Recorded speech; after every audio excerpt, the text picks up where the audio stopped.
for the Stoicism, cool. Yeah. If you're here for something else, my bad. Stay.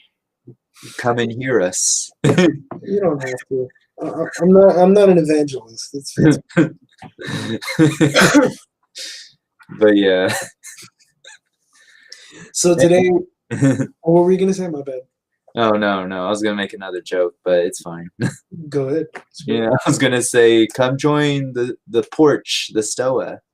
Come join the Church of El Stoicismo. Yeah.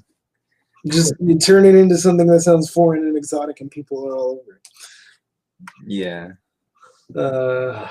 So we're talking more about Seneca's on anger and doing that sort of thing. Yeah.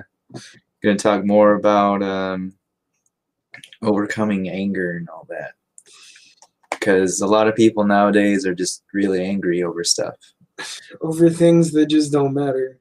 Yeah. I mean, it's funny because, like, with Christmas, in my attempt to live more stoically and get rid of crap, it's come to my brain that people just get you things automatically because that's what you're supposed to do. Yeah. And I'm like, I'm trying to get rid of things to simplify my life. Yep. And then more things appear, and I'm just like, oh, well, I don't know. But anyway, let's read on anger. Yeah. All right.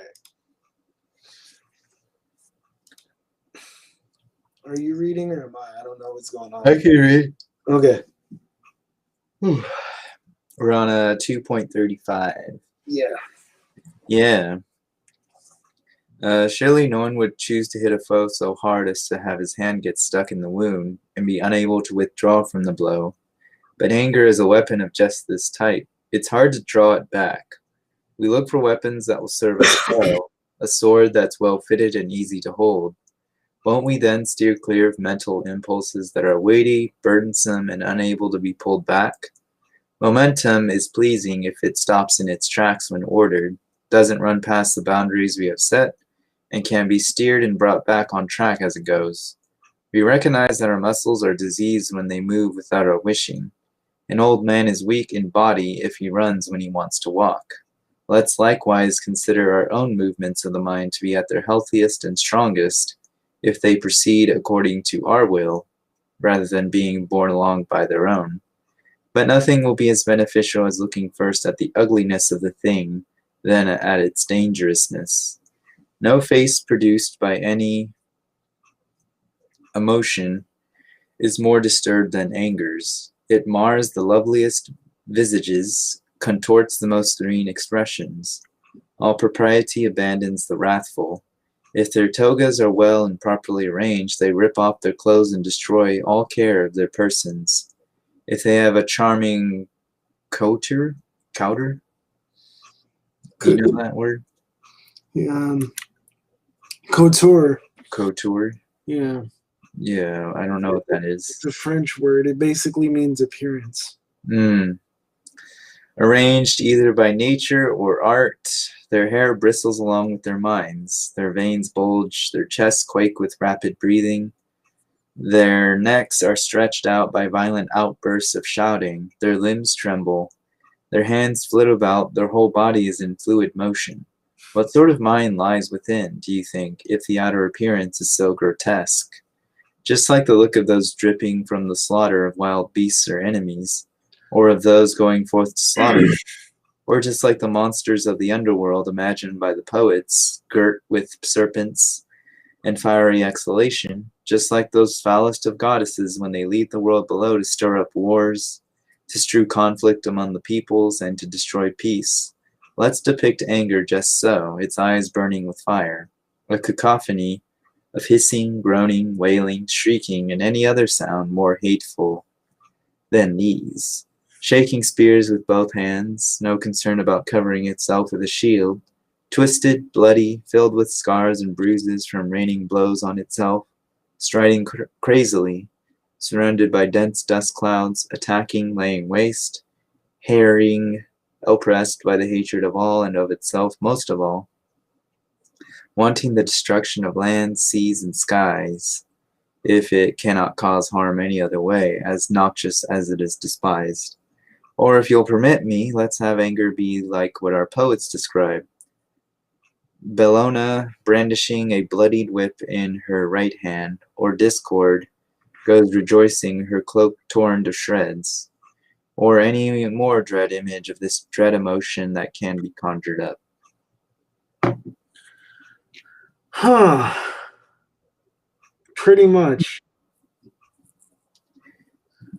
Yeah. I mean, again, people keep trying to tell me anger can be useful. I mean, I don't know. I mean, obviously Seneca doesn't think so. Right. I mean, I guess it's more useful to like draw from like a personal example, right? Mm-hmm. I mean, and the obvious ones is like, oh, anger can destroy relationships, because I mean that's what everybody thinks about. Yeah. But something I haven't really talked about in a while is like my experience with anger and creativity, right? Mm-hmm.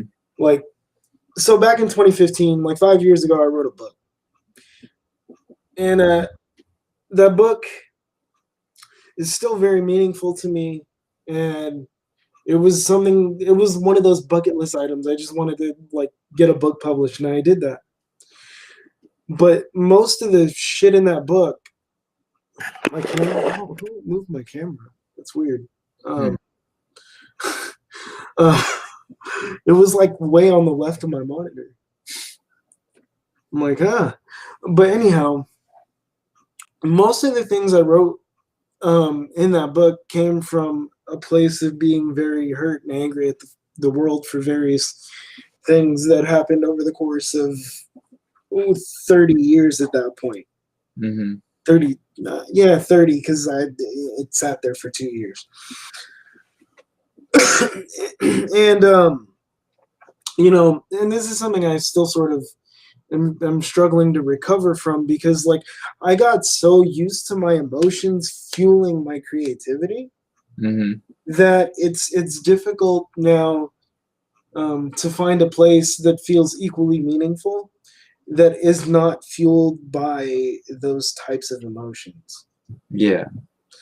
And so like if you train yourself to act and create based on how you feel, and that's the only thing you know how to do, when those stop being primary emotions for you, when those stop being things that you feel all the time, you're going to start wondering who the hell you are.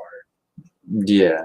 So in my opinion, because of that experience, it's best not to even start from that place, because then the more you create from it, and we're not just talking about artistic creation, but that is kind of what I'm talking about, but that's not the only thing. When you start creating from that point of view, from that place, you'll find it very hard to feel complete when you're no longer doing that. So it's best just not to begin. What do you think about not beginning from a place of anger? Yeah, I would say I would agree. There's a lot of works of art that were made out of anger, but then those arts also draw from other emotions too. Yeah, well, I mean, I guess my point is like creating from a place of negative emotion in general is not necessarily the good thing to do.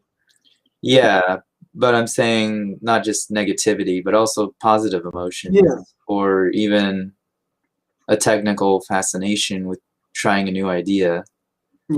Yeah, so, exactly. But like negative emotion,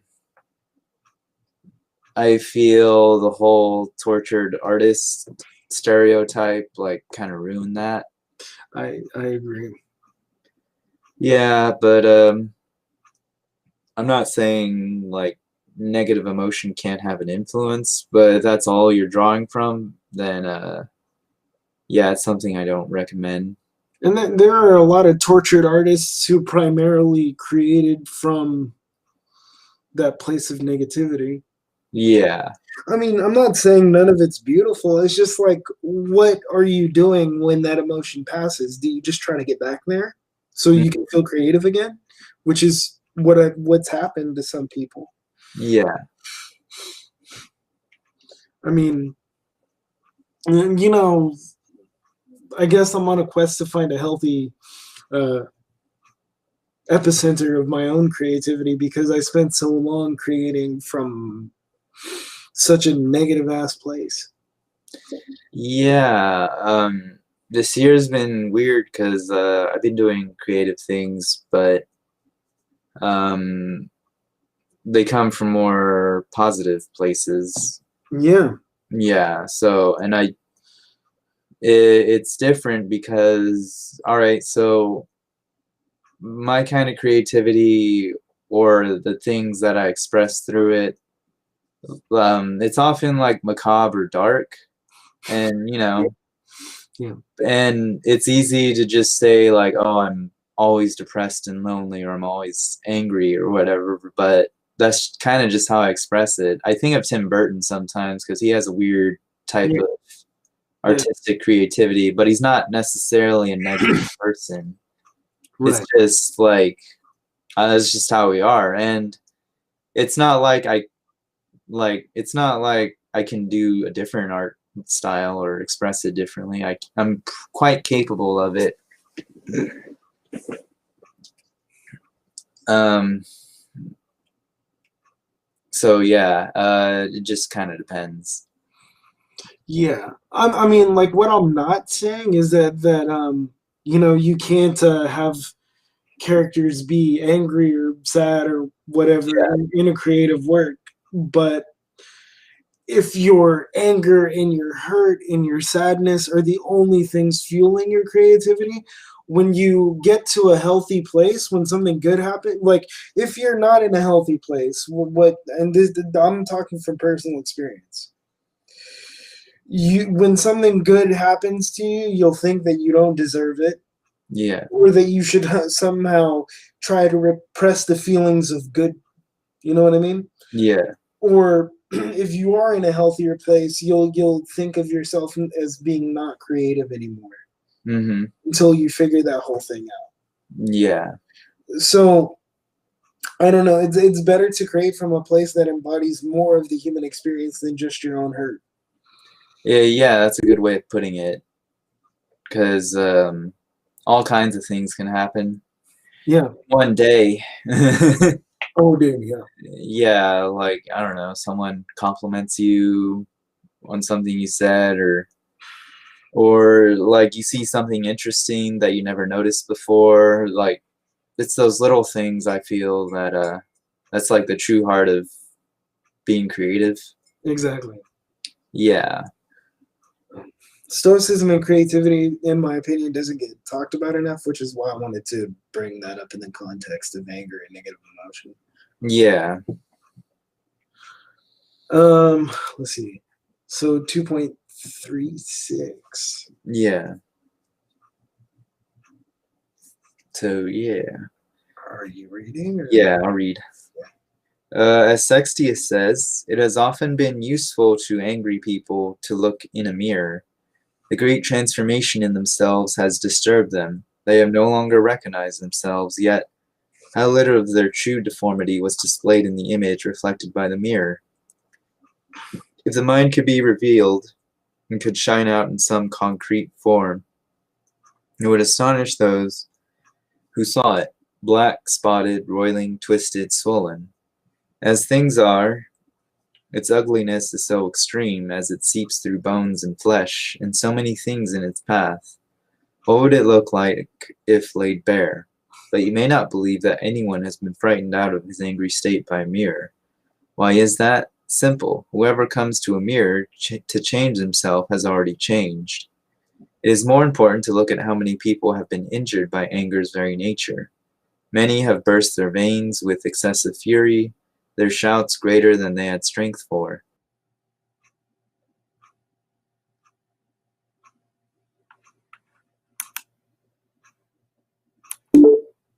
Oh shit!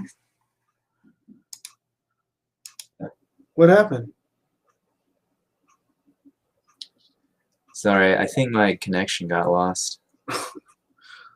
Okay. I was like, you went silent, and then I was like, ah. Yeah, got lost. Okay. Okay. I was like, you went silent, and then I was like, ah. Hold on. I don't know why that was still open. Oh, okay, we're good. We're good. All right. Teardrops surging violently into their eyes have dimmed the sharpness of their sight. Sick, they have slid back into disease. There is no swifter road to madness. Many have persisted in the frenzy of anger and have never recovered the mind they have banished. Frenzy drove Ajax to his death, and it was anger that drove him into frenzy. They call down death on their children, poverty on themselves, and ruin on their households. And they deny their own anger just as raving men do their insanity. Foes to their closest friends, pariahs to their nearest and dearest, heedless of laws except those by which they can do harm. Responsive to every slight, hard to approach, either with speech or dutiful attention, they use force for every task, ready both to wield their swords in battle and to fall upon them, for a very great evil has seized them, one that exceeds all other vices. The others creep in little by little, but this one's onrush is sudden and total. It ends by subjugating all other emotions to itself. It conquers the most passionate love, for the enraged have impaled the bodies of those they loved, and then have lain in the embraces of those they killed. Even greed, the toughest and least malleable of evils, gets trodden down by anger, driven to scatter its wealth to the winds and to torch its house and heaped up possessions. What else? Haven't the ambitious tossed aside the badges of office they valued so highly, and rejected the honor that was bestowed on them? There is no emotion that anger does not overmaster. Yeah. I feel like that's pretty self-explanatory. Yeah. But is there anything you want to say about that? Just like the consequences of anger and stuff. Sometimes when people realize that, that's when they start going to anger management or figuring out a way to not be angry all the time. Yeah. Yeah, but then another half of those people just don't. It's something I've always kind of found interesting. Oh, yeah? Yeah. What do you find interesting about it? I don't know. I feel like it says something about your character when you're trying to control stuff like that, like anger, because anger is pretty uncontrollable. Yeah. Yeah. So like when somebody tries to like better themselves in that type of way, it says something about their character to you? Yeah. Yeah, dude, I would agree with that. Right, and it's not because it might be at the urging of others around them, but it's also that personal realization that they're responsible. Right. And to your point, you kind of have to have both. Yeah. Even if you're urged by other people to go to something like anger management, ultimately you have to have the will to do it, because I mean, people can be as supportive as you could ever want them to be. People can urge you for years to do something, and if you aren't gonna do it, it's not gonna mean anything. Right. It's not gonna make an impact to have people being like, hey, you should go to therapy for this, or hey, like, it really helped me. You should go to anger management, like, because I was angry all the time too, because I was in a really dark place, blah blah blah. But if the person hearing it doesn't, if they don't want it because they just feel attacked, like, there's really nothing. Yeah. There's really nothing you can do. And for those of us who actually actively want to help other people, that can be a very hard thing to internalize. Because then you start thinking like it's your fault. You should try harder, and maybe you can try harder, but like should try harder is a different. It's a different statement. Yeah. Because sometimes all that happens is you just end up burning yourself out. Yep. Note to my future self. All right.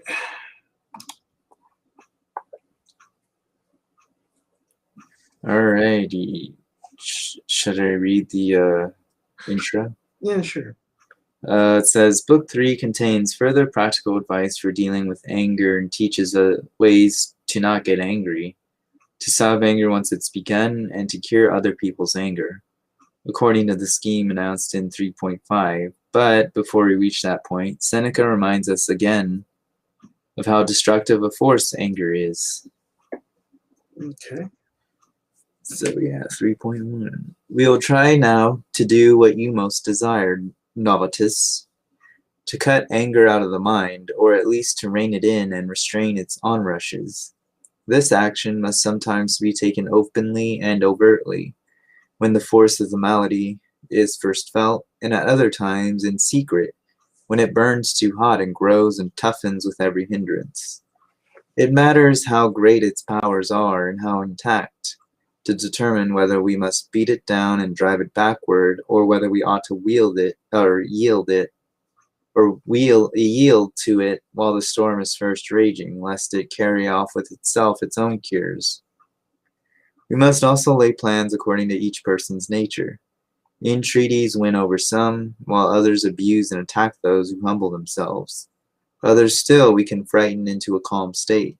Scolding can divert some from the course they've set out on, confession others, shame still others, and then there's delay, a slow remedy for an evil that moves at breakneck speed, which ought to be used as a last resort.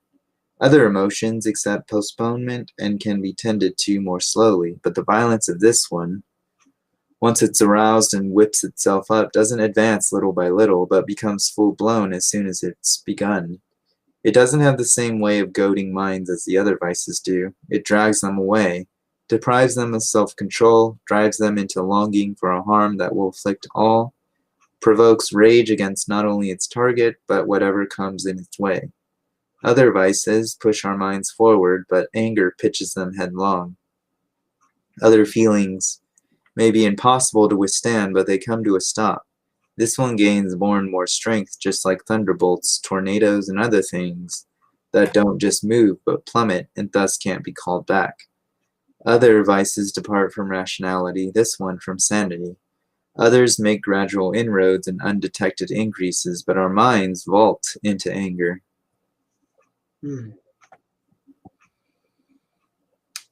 Yeah, that's pretty self-explanatory. Yeah. Yep. And like just to add one small thing, anger is an extremely addictive emotion. Mm-hmm. Because when you feel vindicated, it feels good. Yeah. So if you continually feed it, Right. Yoda said, "Anger is the path to fear is the path to the dark side. Fear leads to anger. Anger leads to hate. Hate leads to suffering." Mm-hmm. Right. Right. And I mean, I have no argument against that. Right. I really just quoted Star Wars talking about Stoicism. All right then.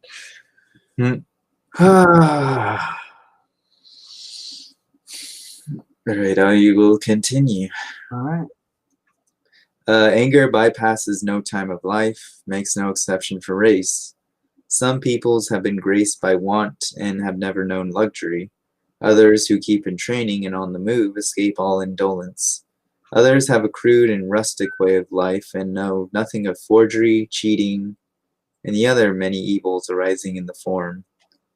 But there is no race that's not goaded by anger. It's as powerful among Greeks as among barbarians, as harmful among those who fear laws as among those whose only legal codes are the law of the stronger.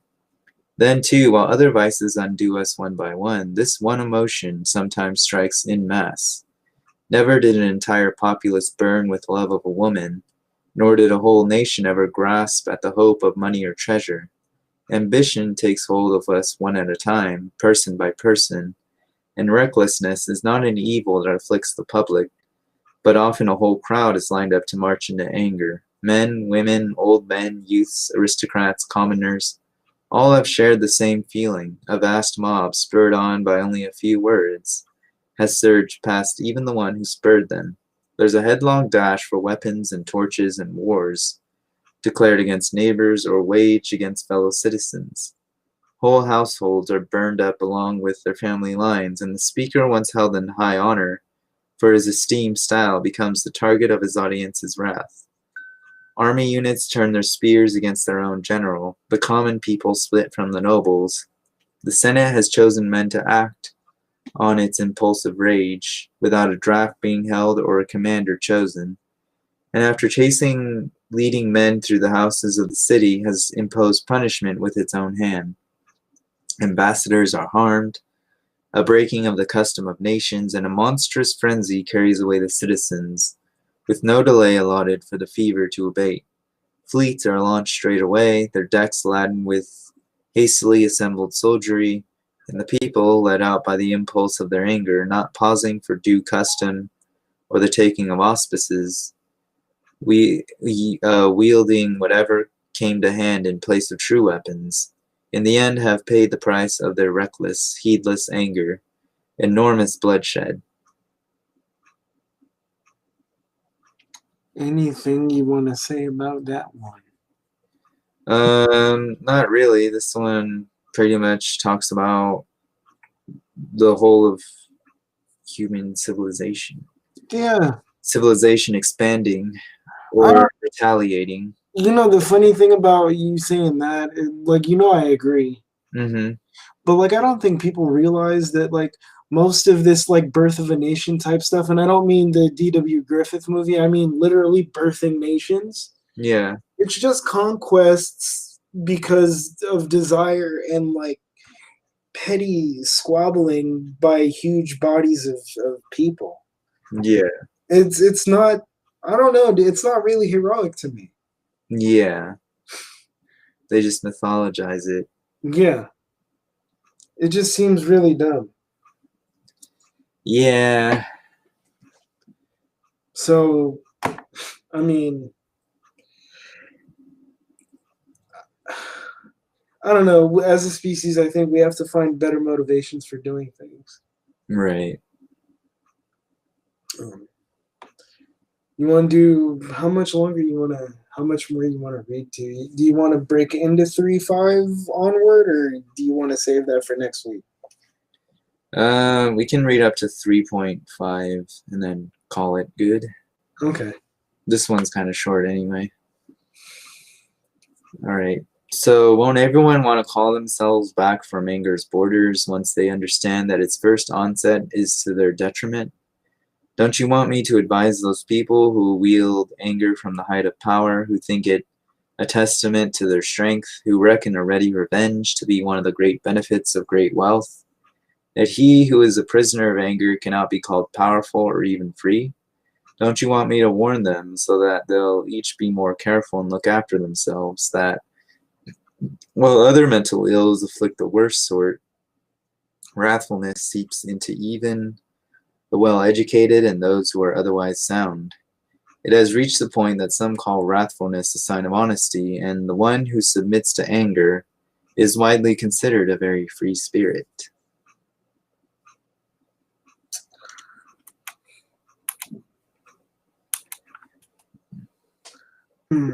So I guess we'll just start with 3.5 then, and then stop, right? Yeah. Or is 3.5? 3.5 is sort of long, but not that long. Do you want to? What's up? Do you want to? Hold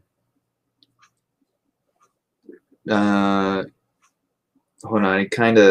I lost sense of what you were saying. What'd you say? I said, do you actually want to read 3.5, or do you want to stop at 3.5? I would like to stop. Okay. At 3.5. All right then. What is that? Okay. I didn't. Oh,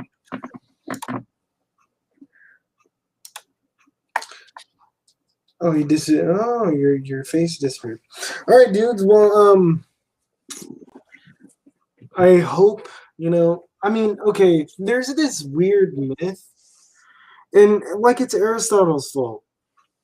Yes. Okay. Here's the thing. Like, I'm gonna go on a philosophical professor tangent right now. So yeah, so Catholics saved Stoicism Mm-hmm. because they found Marcus Aurelius and Epictetus. Well, uh, if you want to be more specific, Arabs saved Stoicism, Fair enough. the Islamic Empire. Well, I mean, they were okay. So when you learn this stuff in school, they're mostly credited with saving Aristotle. Yeah. But if we're being real, they revived Greek philosophy so that it would live past the Dark Ages. Mm-hmm. Yeah. And then the Catholic Church appropriated Stoicism along with taking over what were many Epicurean communes and Yeah. turning them into monasteries. And so, this idea that anger is useful is something I somewhat blame the Catholic Church for. Mm-hmm. And here's why. Because while he's right that the Islamic Empire saved Western philosophy, the Catholic Church really intertwined it into Western thought. Yeah. Because for a long time, the Catholic Church was the largest political power in the known world. And as Catholicism was attempting to become a more rationally justified system of belief, Mm-hmm. they gave birth to what is known as philosophical scholasticism, which blends Catholic theology and Aristotelian philosophy. So from that, you get this weird intertwining of Aristotle and people like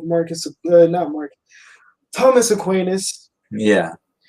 and because of that melding of Aristotelian thought into Catholic theology, I think that myth that anger is a useful emotion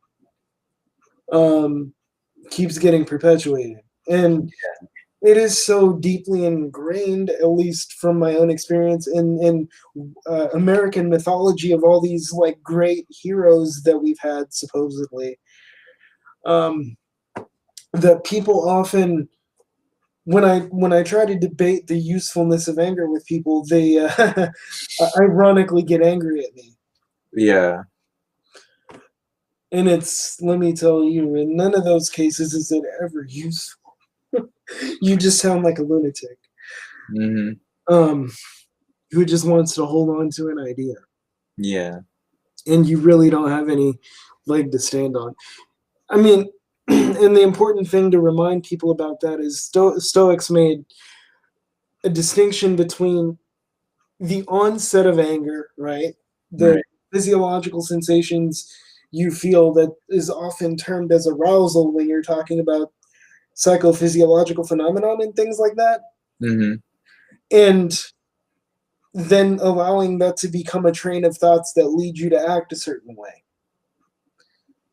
Stoics would never say that the onset of fear is bad. It's how you allow it to make you react that can lead to bad consequence, and that will inevitably harm your character. They're not shaming people for feeling fear at seeing snakes, for example, or feeling that blush of anger when somebody slights you. It's like what you allow yourself to do after that makes the biggest difference. Right. Yeah. So with that, I think we'll call it for today. Yeah. And we'll see you guys next week. Yep. We'll see you then. Maybe I'll see you guys later in the week, like before next weekend, but I don't know because it's Christmas weekend, so maybe no other stream. I'm not sure yet. But we'll see. Yeah. All right. Have a good day. Bye.